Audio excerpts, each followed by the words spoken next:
Sir നമസ്കാരം. നമസ്കാരം. Sir, ഇന്ന് രാവിലെ പത്രം വായിച്ചപ്പോൾ ഒരു പ്രത്യേക തരത്തിലുള്ള വാർത്ത കണ്ടു. അതായത് CPM പ്രൊഫഷണൽ വിപ്ലവകാരികളെ CPM റിക്രൂട്ട് ചെയ്യുന്നു എന്നുള്ളതാണ് വാർത്ത.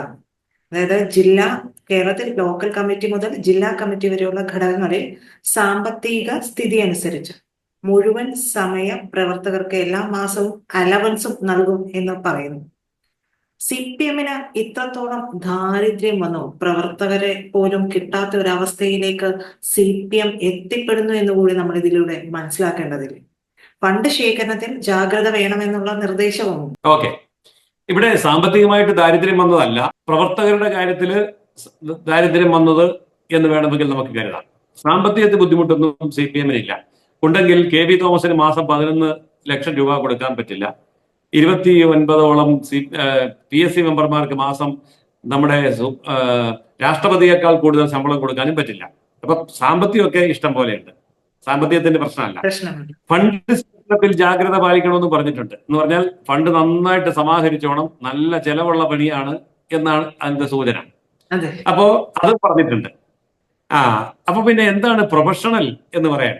ഇവിടെ ഒരു വാക്ക് നമ്മൾ ശ്രദ്ധിക്കണം, റിക്രൂട്ട് ചെയ്യുക. സ്വന്തം പാർട്ടിക്ക് അകത്ത് ആളില്ലാത്തത് കൊണ്ടാണല്ലോ റിക്രൂട്ട് ചെയ്യേണ്ടി വരുന്നത്. സ്വന്തം പാർട്ടിക്ക് അകത്താണെങ്കിൽ ആ ആളിന് ചുമതല കൊടുത്താൽ മതിയല്ലോ. ഇതിപ്പോ ചുമതല കൊടുക്കല്ല, പുറത്തു നിന്ന് റിക്രൂട്ട് ചെയ്യാണ്. അതായത് ലോകമെമ്പാടും കമ്മ്യൂണിസ്റ്റ് പ്രസ്ഥാനം തകർന്നു വീണപ്പോൾ ലോകത്ത് തകർന്നു വീഴാതെ നിൽക്കുന്ന കമ്മ്യൂണിസ്റ്റ് പാർട്ടികൾ എങ്ങനെ അങ്ങനെ നിൽക്കുന്നു എന്നതിനെ സംബന്ധിച്ച് പഠിച്ചാൽ ഒരു കാര്യം വ്യക്തമാകും. ചൈന മുതലാളിത്തം സ്വീകരിച്ചു, കോർപ്പറേറ്റ് സംസ്കാരം സ്വീകരിച്ചു. അതുകൊണ്ടാണ് ഇന്ന് ചൈന പിടിച്ചു നിൽക്കുന്നത്. അപ്പോൾ കോർപ്പറേറ്റ് സംസ്കാരത്തിലുള്ള റിക്രൂട്ട്മെന്റിലൂടെ മാനേജ്മെന്റ് വിദഗ്ധരെ പാർട്ടി നടത്തിപ്പ് ഏൽപ്പിച്ചു കൊടുക്കാൻ പോകുന്നു എന്നാണല്ലോ ഇവിടെ വ്യക്തമാക്കിയിരിക്കുന്നത്. അപ്പോൾ വരാൻ പോകുന്നത് ബഹുരാഷ്ട്ര കമ്പനികളിലെ പബ്ലിക് റിലേഷൻ സ്പെഷ്യലൈസ് ചെയ്യുന്ന കമ്പനികളിൽ നിന്നുള്ള ഉദ്യോഗസ്ഥന്മാർ ഇനി CPM-ന്റെ നേതൃത്വം ഏറ്റെടുക്കും. അവര് വീടാന്തരം വീട് കയറാനൊന്നും വരില്ല, പോസ്റ്റർ ഒട്ടിക്കാനും കൊടിപ്പിക്കാനും മുദ്രാവാക്യം വിളിക്കാനും കൊലപാതകം നടത്താനൊന്നും അവർ വരില്ല. പക്ഷെ അവര് എയർ കണ്ടീഷൻ മുറികളിൽ ഇരുന്നു കൊണ്ട് ഇവർക്ക് വേണ്ട നിർദ്ദേശം കൊടുക്കുകയും വേണ്ട രേഖകൾ, വ്യാജരേഖകൾ, കേസുകൾ, വ്യാജ കേസുകൾ ഇതൊക്കെ ചെയ്യുകയും പ്രൊപ്പഗാൻഡ എങ്ങനെ നടത്തണം എന്നും കിറ്റിനകത്ത് എന്തൊക്കെ ഉൾപ്പെടുത്തണം എന്നും ഒക്കെയുള്ള കാര്യമായിരിക്കും അവർ ഗവേഷണം നടത്തുക. ഇത് ഇപ്പൊ കഴിഞ്ഞ തവണ കൊടുത്ത കിറ്റ് ഇത്തവണ കൊടുത്താൽ ഏക്കുകയെന്നും അതുകൊണ്ട് ഇത്തവണ കിറ്റിനകത്ത് പയന്റ്, ഫുള്ള്, ക്വാർട്ടർ ഇതൊക്കെ ചേർക്കണം എന്നുമൊക്കെയുള്ള നിർദ്ദേശം ചിലപ്പോൾ വരാൻ സാധ്യതയുണ്ട്.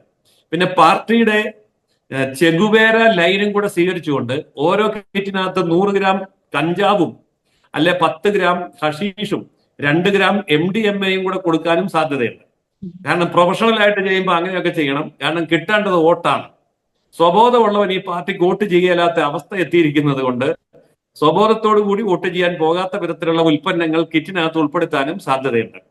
ഏതായാലും ഈ പ്രൊഫഷണൽ നേതൃത്വത്തിന് കാര്യങ്ങൾ വ്യക്തമായി പറഞ്ഞ് മനസ്സിലാക്കി കൊടുക്കാൻ കഴിയുന്ന ഒരു അഖിലേന്ത്യാ സെക്രട്ടറിയെ പാർട്ടിക്ക് കിട്ടി എന്നുള്ളത് മഹാഭാഗ്യമാണ്.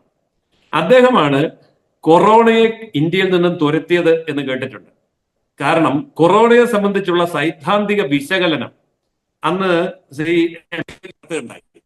ആ സൈദ്ധാന്തിക വിശകലനം കേൾക്കാൻ ഇടവന്ന കൊറോണ വൈറസ് പെട്ടെന്ന് ഇന്ത്യയിൽ നിന്ന് അപ്രത്യക്ഷമാവുക ഉണ്ടായത്. അപ്പോൾ അദ്ദേഹത്തിൻ്റെതായിട്ടുള്ള സൈദ്ധാന്തിക ടീച്ചിങ്ങും കൂടി, ട്യൂഷനും കൂടി വരുന്നതോടെ ഈ പ്രൊഫഷണൽ റിക്രൂട്ട്മെന്റിലൂടെ വരുന്ന ഈ ബഹുരാഷ്ട്ര കുത്തകകളുടെയും മൂലധന ശക്തികളുടെയും റാഡിക്കൽ പിന്തുണയുള്ള എക്സ്പേർട്ടുകൾ കേരളത്തിൽ വീണ്ടും പിണറായി വിജയനെ അധികാരത്തിലെത്തിക്കും എന്നാണ് നമ്മൾ കരുതേണ്ടത്.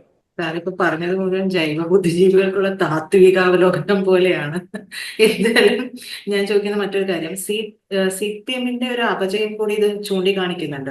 അതായത് പാർട്ടി കോൺഗ്രസിലാണ് ഇത്തരത്തിലൊരു കാര്യം പുറത്തു വന്നത്. അതായത് മുഴുവൻ സമയം പ്രവർത്തിക്കാനുള്ള ആളുകൾ പാർട്ടിയിലില്ല. അതുകൊണ്ട് പൈസ കൊടുത്ത് അവരെ നിലനിർത്തണം. അപ്പോൾ ബാക്കിയുള്ള സ്ഥലങ്ങളിലെല്ലാം പാർട്ടി പൂർണ്ണമായും ഇല്ലാതെയായി കഴിഞ്ഞു.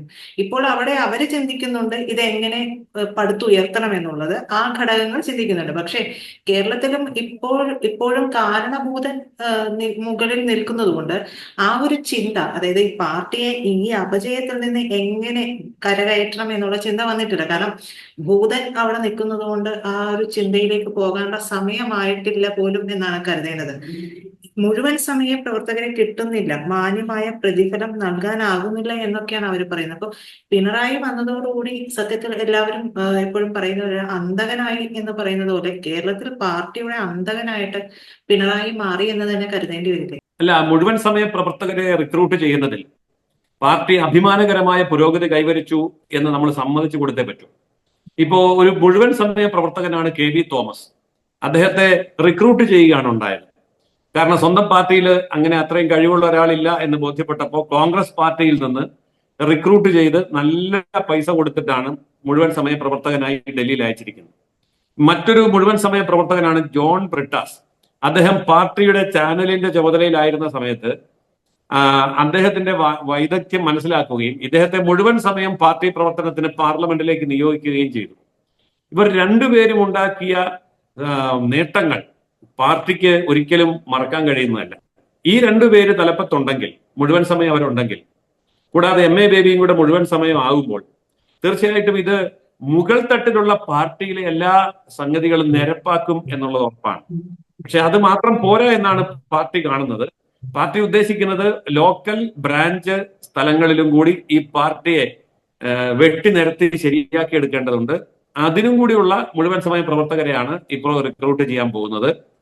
ഏതായാലും അത് വരുന്നതോടുകൂടി അടുത്ത ഒരു പാർട്ടി കോൺഗ്രസ് ആവശ്യം പോലും ഇല്ലാത്ത രീതിയിൽ, കമ്മ്യൂണിസ്റ്റ് മാനിഫെസ്റ്റോയിൽ പണ്ട് പറയും ഭരണകൂടം കൊഴിഞ്ഞു വീഴും. കമ്മ്യൂണിസം നിലവിൽ വരുമ്പോൾ ഭരണകൂടവും കോടതികളും പട്ടാളവും പോലീസും ഒന്നും ആവശ്യം വരില്ല എന്ന് പറയുന്നത് പോലെ ഈ പറയുന്ന രീതിയിലുള്ള ഒരു സംവിധാനം വരുന്നതോടെ ഇവിടെ പാർട്ടി തന്നെ കൊഴിഞ്ഞു വീഴുകയും പിന്നെ പാർട്ടിയുടെ ആവശ്യമില്ലാതെ തന്നെ കേരളം പുരോഗതിയിലേക്ക് മുന്നേറുകയും ചെയ്യാനാണ് സാധ്യത.